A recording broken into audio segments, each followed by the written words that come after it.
Chapitre 10. À la Sainte Messe, Jésus-Christ renouvelle l'effusion de son sang. Saint Paul dit à propos de l'usage en vigueur sous l'ancienne loi d'asperger le peuple avec le sang des animaux sacrifiés. Citation. Moïse, ayant lu devant tout le peuple les ordonnances de la loi, prit du sang des veaux et des boucs avec de l'eau, de la laine écarlate, de l'hypsope, et aspergea le livre même, et tout le peuple en disant: Ceci est le sang de l'alliance que Dieu a faite avec nous. Il aspergea aussi, avec le sang, le tabernacle et tous les vases servant au culte. Et presque tout, selon la loi, est purifié avec l'effusion du sang. Et sans l'effusion de sang, il n'y a pas de rémission. Fin de citation. Cette effusion et cette aspersion du sang des victimes étaient autant l'image prophétique du sang du Sauveur dont les flots sacrés devaient effacer complètement nos péchés. Citation. Si le sang des boucs et des taureaux sanctifie, pour la purification de leur chair, ceux qui ont été souillés, combien plus le sang du Christ purifiera-t-il notre conscience des œuvres mortes, pour que nous servions le Dieu vivant. Fin de citation. Extrait de Hébreux 11, 19, 22. Quelques personnes pourraient objecter. Jésus-Christ a répandu son sang dans sa passion. Il en a aspergé les fidèles qui vivaient alors. Mais nous, qui n'étions pas nés, n'avons-nous pas été privés de cette grâce? Consolez-vous, chrétiens. Le précieux sang du Sauveur a coulé pour vous, aussi bien que pour les justes, de ce temps-là. Jésus-Christ a trouvé un autre moyen de le répandre tous les jours et d'en asperger vos âmes.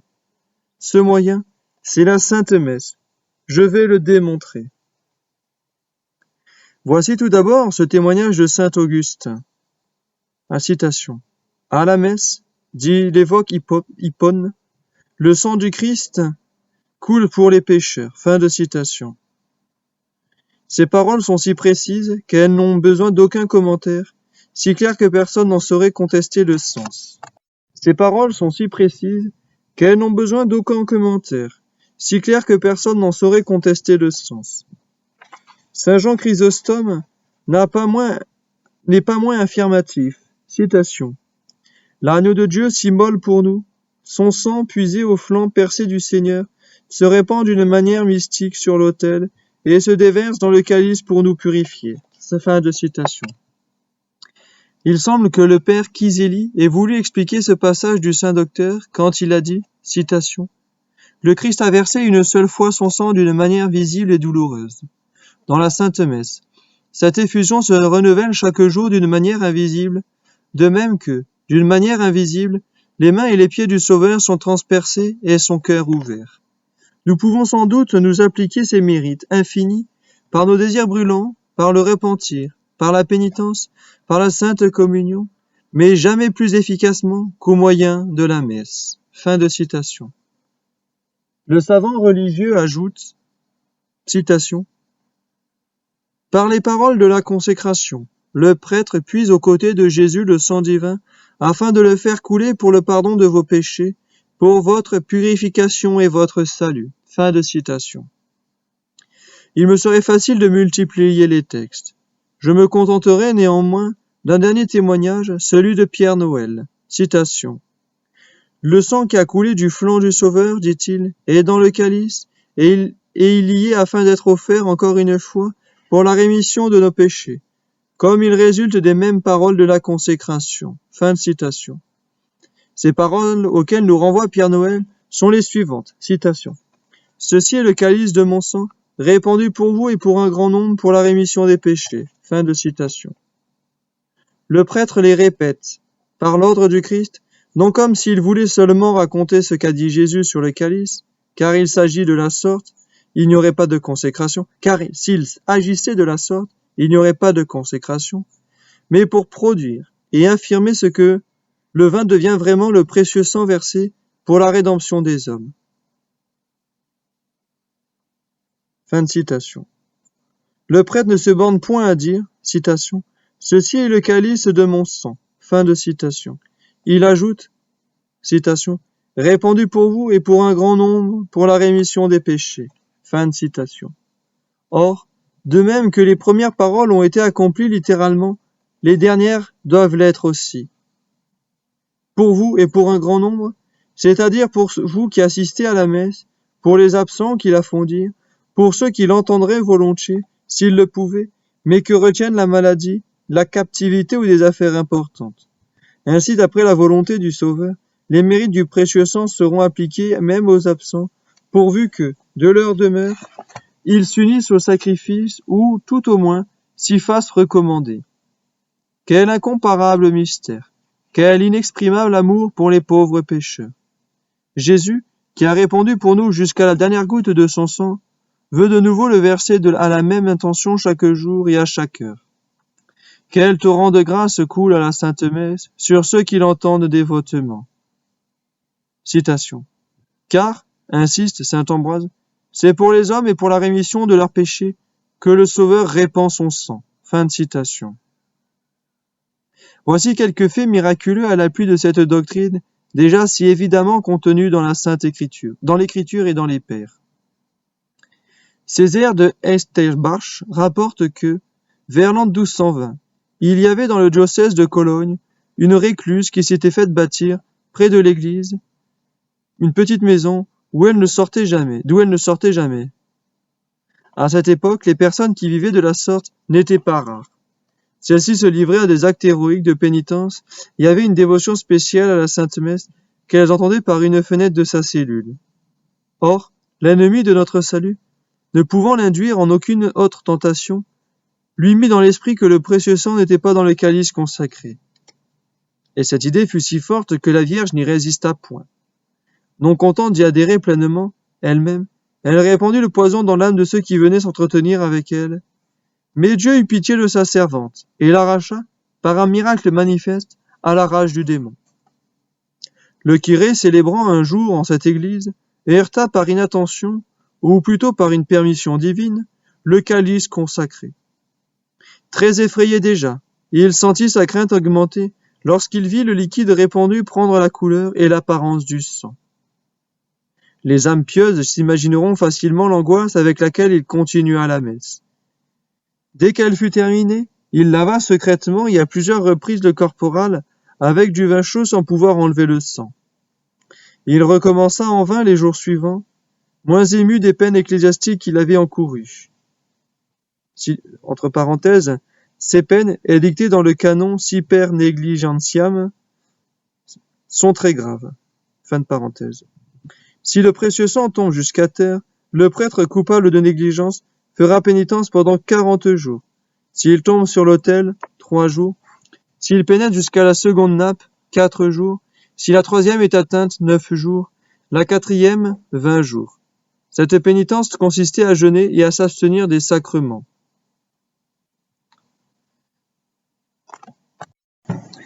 Pendant la semaine, il employa tous les moyens humains, pleura amèrement sa faute, supplia notre Seigneur de permettre qu'il effaçât le sang, mais toujours sans succès.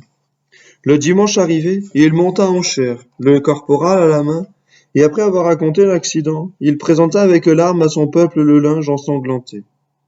À cette vue, l'assistance entière tomba dans la stupeur. Il conjura les fidèles d'unir leurs prières aux siennes pour obtenir de Dieu la disparition de cette tâche.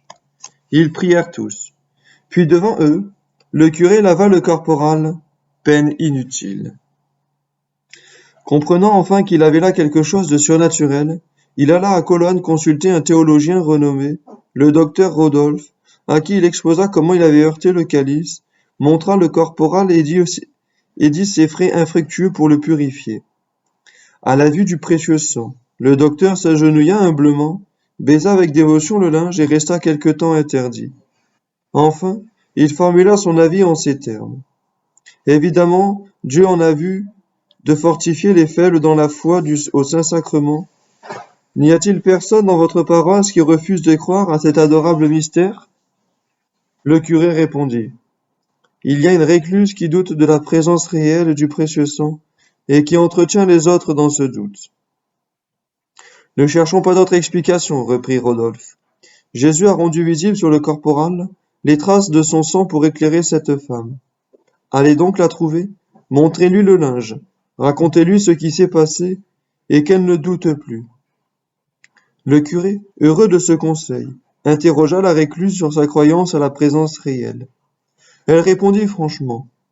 Je crois que le corps du Sauveur est présent dans la Sainte Hostie. Mais je ne puis admettre que son sang soit dans le calice, car Jésus n'a pas de sang hors du corps. Le curé lui expliqua que le sang de notre Seigneur est dans le calice en vertu des paroles de la consécration, mais que ce sang ne pouvait être vivant, séparé du corps, le corps, lui, est uni. Vain effort. La malheureuse s'obstinait dans son erreur. Le prêtre finit par lui montrer le corporal ensanglanté, en lui racontant le miracle. À ce récit, elle fut si épouvantée qu'elle tomba à terre, pleurant son entêtement avec des larmes brûlantes, et demanda pardon aux assistants. Puis elle s'écria: Je crois fermement que dans le calice est le sang naturel et véritable que le Sauveur a versé pour nous sur la croix, et dans cette croyance je désire vivre et mourir.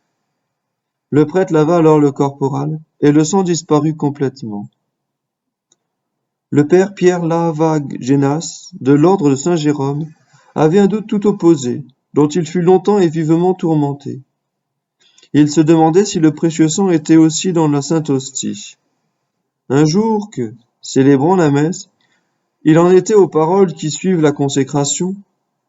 Nous vous supplions humblement, Dieu Tout-Puissant, de faire déposer ces dons, par les mains de votre saints anges, sur votre sublime autel, en présence de votre divine majesté, etc. Et que, d'après la rubrique du missel, il s'inclinait profondément.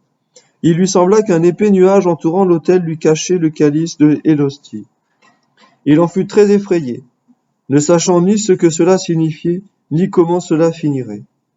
Au bout d'un instant, le nuage s'étant dissipé, il s'aperçut que l'hostie et le calice avaient été enlevés. Son trouble augmenta, à la pensée que Dieu ne le trouvait peut-être pas digne de dire la messe, ce qui éveilla dans son cœur le repentir de ses péchés. Et il pria avec insistance notre Seigneur de le secourir de cette extrémité. Après beaucoup de larmes et de soupirs, il fut exaucé, et vit revenir ce calice contenant le précieux sang. Circonstance merveilleuse, au-dessus planait l'hostie. Alors, des larmes de joie inondèrent ses yeux. Or, pendant qu'il considérait pieusement la Sainte Eucharistie, qui se soutenait d'elle-même dans l'espace, il remarqua qu'il en coulait encore des gouttes de sang, et qu'il y avait des gouttes de vin dans le calice. Éclairé par ce miracle, il repoussa ses doutes, et crut fermement et à tout jamais à la présence du précieux sang sous les apparences du pain.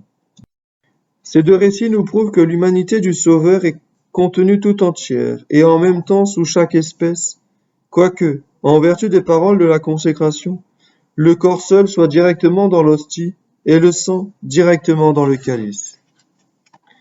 Mais, ici, réfléchissons à la grandeur de la grâce qui nous est faite, lorsque nous avons devant nous, sur l'autel, le sang de Jésus. Rien de comparable à ce sang précieux. Une seule gouttelette, unie à la divinité, dépasse en valeur tous les trésors de la terre et du ciel. Disons plus, le sang de Jésus-Christ n'est pas seulement présent, il est notre propriété, et il nous appartient, comme appartient un don à celui qui l'a reçu. Il nous reste à expliquer en quoi cette effusion consiste. S'il est certain que le sang de Jésus-Christ est versé au saint sacrifice, il est certain aussi qu'il y est répandu d'une manière spirituelle, sur tous les assistants et sur les âmes du purgatoire. Nous avons dans l'Ancien Testament une belle image de ce mystère. Saint Paul la rapporte en ces termes dans l'Épître aux Hébreux. Moïse prit du sang des veaux et des boucs et aspergea tout le peuple en disant « Ceci est le sang de l'alliance que Dieu a faite avec vous. » Fin de citation. Fin de citation. À la scène, notre Seigneur a prononcé sur le calice des paroles presque identiques. Citation. Ceci est mon sang, le sang de la nouvelle alliance. Fin de citation. Citation. Il fallait, ajoute saint Paul, que ce qui était la figure des choses célestes fût purifié avec le sang des animaux, mais que les choses célestes elles-mêmes le fussent par des victimes plus excellentes que n'étaient les premières. Fin de citation. Comme s'il l'avait dit, la synagogue, qui n'était qu'une image de l'Église, fut purifiée par le sang des boucs et des taureaux, mais l'Église est purifiée par le sang de l'agneau de Dieu immolé.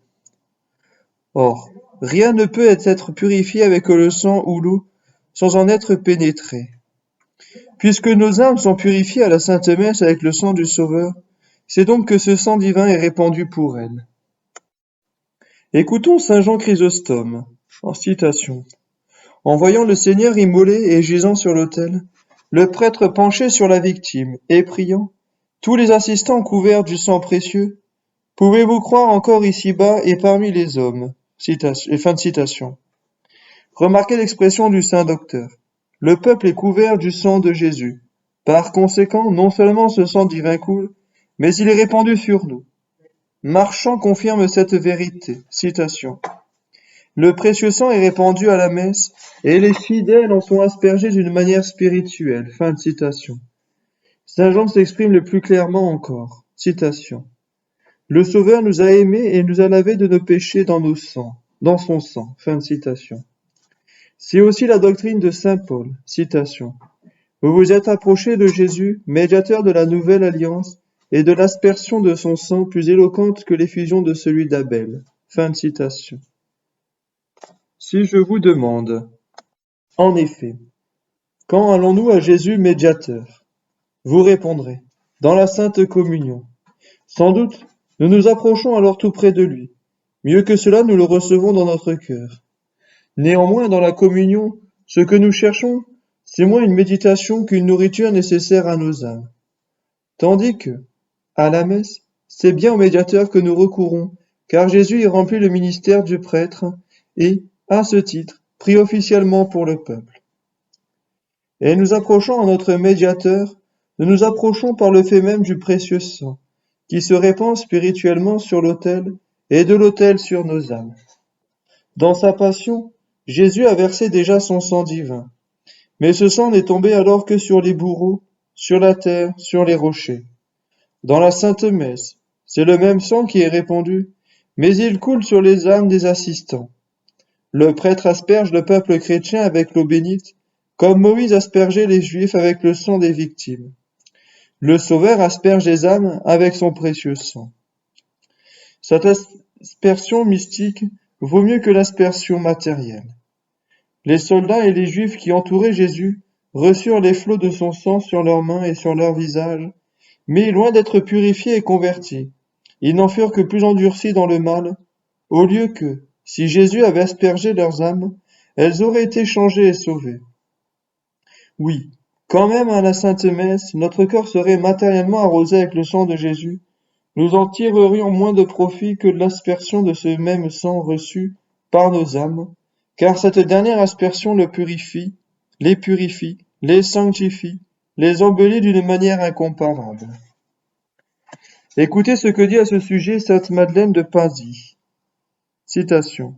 L'âme qui reçoit le sang de Jésus-Christ devient aussi éclatante que si elle était couverte d'un vêtement précieux.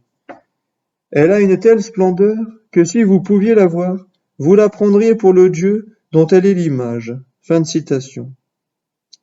Bienheureuse la créature parée avec tant de magnificence. Bienheureux l'œil digne de la contempler. Allez donc à la messe, cher lecteur. Vous acquérez, vous aussi, sous les flots précieux du précieux sang, une beauté qui vous rendra digne de paraître devant les anges et les saints pendant toute une éternité de gloire. On lit dans l'histoire du pape Urbain IV qu'en 1263, il y avait à Bolsène, diocèse d'Oviedo en Italie, un prêtre qui, après avoir prononcé sur le pain les paroles de la consécration, fut poussé par Satan à douter de la transubstantiation. Ce malheureux se disait à lui-même, « Je ne vois rien, je ne sens rien, je ne constate pas la moindre indice de changement. Non, il n'est pas vrai. Jésus-Christ soit sous cette apparence. Ce n'est qu'un aliment ordinaire. » Non content de nourrir ce doute, il alla jusqu'à nier positivement la présence réelle de Jésus-Christ, tombant ainsi dans une véritable hérésie. Il n'en continua pas moins à dire la messe et à consacrer. Or, un jour, comme il élevait l'hostie, après la consécration, le sang se mit à en couler comme une pluie qui tombe des nues. À ce spectacle, si épouvante fut-elle qu'il perdit les sentiments de ce qu'il devait faire. Il resta longtemps sans bouger, rempli d'émotion. À la fin, il s'aperçut que cette pluie mystérieuse venait de l'hostie. Au comble de l'attendrissement, le peuple criait « Ô précieux sang !» Que signifie ce miracle?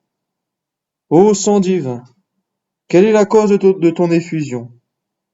D'autres s'écriaient, ô plus sacré, coule sur nos âmes et purifie-nous de nos péchés.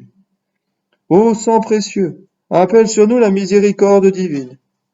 Ceux-ci se frappaient la poitrine, cela versait des larmes brûlantes. Au milieu des clameurs du peuple, le prêtre revint à lui, abaissa la sainte hostie et voulut la placer sur le corporal. Le corporal était tellement inondé qu'à peine y trouvera-t-il un endroit sec pour la déposer. Devant une telle manifestation, les yeux de son âme sont décilés. Il reconnaît sa faute, se repent amèrement de son incrédulité, et continue la célébration des divins mystères avec une telle abondance de larmes qu'il est contraint de s'arrêter plusieurs fois. Après la communion, il plia le corporal du mieux qu'il put, afin de tenir le prodige secret. Mais, la messe finie, les fidèles s'avancèrent pour savoir ce qui était arrivé, et s'assurer qu'il n'avait pas été le jouet d'une illusion. Le prêtre fut alors forcé de montrer le linge. À cette vue, les assistants se jettent à genoux et se frappent la poitrine en implorant la miséricorde divine. Cet événement si extraordinaire attira à Bolsène une multitude de curieux. Urbain IV l'apprit lui-même et fit venir le célébrant avec le corporal à Orvieto où il était alors. Le malheureux ecclésiastique, saisi d'angoisse, se prosterna devant le pape en demandant grâce. Le souverain pontife le questionna, ne sachant quelle faute il avait commise. Il raconta alors ses doutes et l'effusion du précieux sang, dont il montra comme preuve les traces sur le corporal. Le pape tomba à genoux et, rempli d'émotion et de crainte, baisa le linge sacré. Plus tard, il fit bâtir une église où il ordonna de conserver cette relique miraculeuse. Il voulut même qu'une procession parcourût les rues de la cité au jour anniversaire du prodige. Ce fut là une des raisons de l'institution de la fête du Saint-Sacrement. Ce qui est arrivé à Bolsène il y a quelques siècles se renouvelle chaque jour, dans toutes les églises où sont célébrés les divins mystères, lorsque le prêtre élève l'hostie et le calice. Le précieux sang coule alors de l'une et de l'autre, comme la pluie tombe des nuages. Il ne se répand ni sur la terre, ni sur la tête des hommes, mais sur les âmes, sur les esprits, sur les cœurs. Il orne et purifie les fidèles, les fait participer à tous ses mérites, les soulage dans leur faiblesse, tempère la violence de leurs tentations et opère des effets proportionnés aux dispositions de chacun. Il s'efforce de rendre bons les mauvais, de toucher les indifférents, de convertir les obstinés. Il offre à tous les ennemis du Sauveur la grâce et l'amitié divine. Et si le pécheur est tellement endurci qu'il persiste dans son égarement, il crie pour lui vers le ciel, dont il suspend le juste courroux. Reconnaissez donc, encore une fois, combien il est utile à tous, sans exception, d'aller à la messe. C'est là que Jésus prépare la justification des impies, en triomphant peu à peu de leur résistance. C'est là qu'il revêt les âmes dévotes d'une indicible beauté. Ah, si vous aviez été sur le calvaire lors du crucifixion, si vous aviez reçu les flots de sang qui s'échappaient des plaies de Jésus, ne regarderiez-vous pas cela comme une faveur exceptionnelle? Eh bien, n'en doutez pas, à la Sainte Messe, vous êtes vraiment, quoique d'une manière spirituelle, au pied de la croix, arrosé du même sang. Excitez en vous les sentiments que vous auriez éprouvés sur la Sainte Montagne, et cette nouvelle aspersion ne vous sera pas moins salutaire que ne l'eût été la première. Nous allons le voir. Parmi les grâces que l'on reçoit à la messe, une des principales est le pressant appel que fait en faveur des assistants le sang du Christ répandu dans le calice. Combien cet appel est utile aux pécheurs, comme il écarte puissamment la vengeance céleste. Toutes nos iniquités quotidiennes attirent sur nos âmes la colère de Dieu, ainsi que nous le voyons dans l'Écriture sainte. Citation. Le cri de Sodome et de Gomorrhe augmente chaque jour de plus en plus, et le péché est monté jusqu'à son comble. C'est pourquoi je descendrai et je verrai si les œuvres des hommes correspondent à ce cri. Fin de citation. Ainsi le péché crie vers Dieu et provoque sa vengeance. Citation. Le salaire dont vous privez les ouvriers qui ont moissonné vos champs crie contre vous, dit l'apôtre saint Jacques, et ce cri s'est élevé jusqu'à l'oreille du Dieu des armées. Fin de citation. Dieu, par la bouche d'Isaïe, nomme le péché un cri. Citation. J'ai placé mon peuple, dit ce prophète, comme une vigne plantée sur la colline, et j'ai pensé qu'il exercerait la justice, mais je n'entends rien que le cri des péchés. Fin de citation. Qui désarmera la colère du Très-Haut? Qui conjurera son effroyable vengeance? Aucune puissance au ciel, ni sur la terre, si ce n'est celle du précieux sang. Oui, le cri de tant de prévarication a beau monter jusqu'à la voûte céleste, celui du sang de Jésus-Christ est beaucoup plus retentissant. Il ne remplit pas seulement l'air, mais les cieux, et va jusqu'aux oreilles du Père. Oui, la clameur de tant d'injustice a beau provoquer le courroux du Seigneur, la prière du précieux sang est si émouvante qu'elle chasse de son cœur l'aversion et le dégoût, et l'adoucit autant qu'il l'avait aigri la voix du péché. Mais comment, me demandez-vous, le précieux sang peut-il crier vers le ciel, alors que sur la terre tout est silence? Je vous demande à mon tour, comment criait le sang d'Abel qui, cependant, était mort? Dieu, en effet, dit à Caïn, citation, le sang de ton frère crie de la terre vers moi. Fin de citation. Ce cri n'était pas matériel, mais spirituel. Malgré cela, il y avait une voix si puissante que son appel demandant vengeance contre la fratricide montait jusqu'au ciel. De même, la voix du précieux sang est toute spirituelle. Néanmoins, sa force est telle qu'elle triomphe de la colère de Dieu et le contraint à la miséricorde. Saint Paul l'affirme, citation, vous vous êtes approché du Christ médiateur et de l'aspersion de son sang plus éloquente que l'effusion de celui d'Abel. Fin de citation. À la messe, nous allons à Jésus comme à notre médiateur, pour être aspergés de son sang. C'est donc lorsque nous recevons cette aspersion que son sang crie vers Dieu. Remarquez, en effet, l'expression de saint Paul. Le grand apôtre ne dit pas que c'est le sang qui crie, mais l'aspersion du sang. En d'autres termes, ce ne fut point pendant que le sang du Seigneur coulait dans ses membres qu'il se fit entendre, mais lors de la douloureuse passion. C'est à ce moment-là qu'il appela avec une voix toute puissante la miséricorde divine sur les pécheurs. C'est également pendant la messe qu'il crie avec force irrésistible. Voyez, mon Dieu, au milieu de quelle douleur et de quelle ignominie, avec quelle prodigalité et quel amour je suis versé, moi le sang sacré de votre Fils unique. Considérez la honte et la cruauté avec lesquelles j'ai été mis à prix, maudit, foulé aux pieds. J'ai supporté tout cela avec une patience infinie, afin de purifier les pécheurs et d'assurer leur salut. Mais vous, ô Dieu sévère, vous voulez les précipiter en enfer et les condamner éternellement. Qui ne sera gré alors de tant d'opprobre? Ce ne sont pas les damnés, ils me maudiront plutôt avec une haine diabolique, tandis que, sauvés par moi, ils me combleraient de bénédictions. Ô Père, écoutez donc ma prière, pour l'amour de moi, accordez aux pécheurs la grâce insigne de se convertir et de s'amender.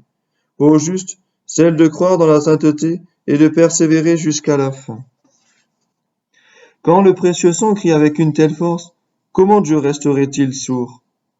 Ah, si la voix du sang innocent d'Abel s'élevait de la terre jusqu'au ciel pour obtenir vengeance, que n'obtiendra pas le sang innocent du Sauveur? Le sang d'Abel, en effet, n'appelait que la justice tandis que l'adorable sang du Christ appelle la miséricorde.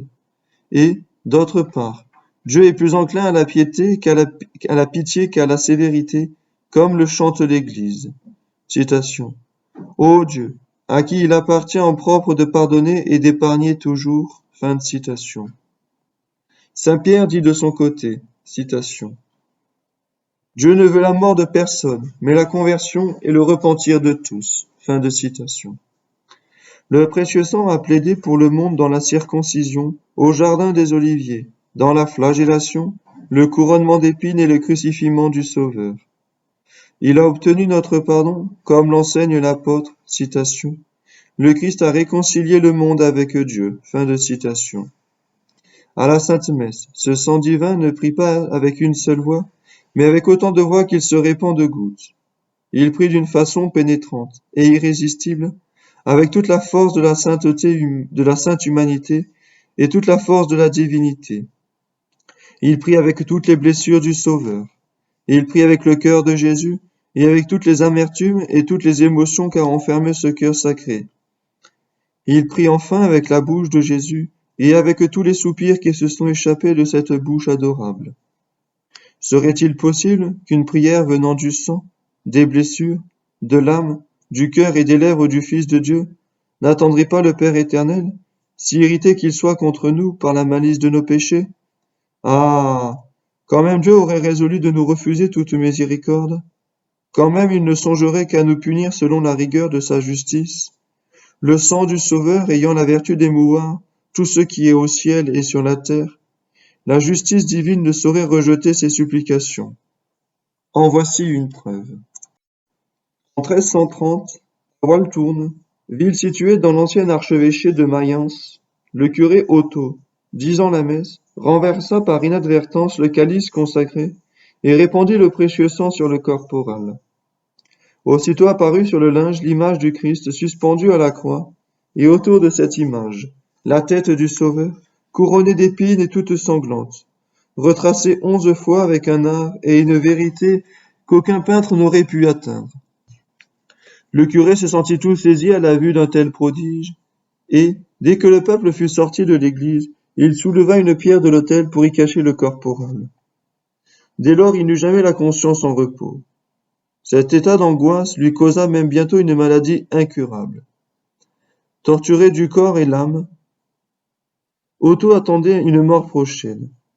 Mais, contre toutes les prévisions, ces inexplicables souffrances se prolongeaient, sans qu'il ne pût guérir ni mourir. Aussi finit-il par y avoir une punition de sa faute. Sous cette impression, il fit appeler un curé voisin, lui confia son secret et mourut.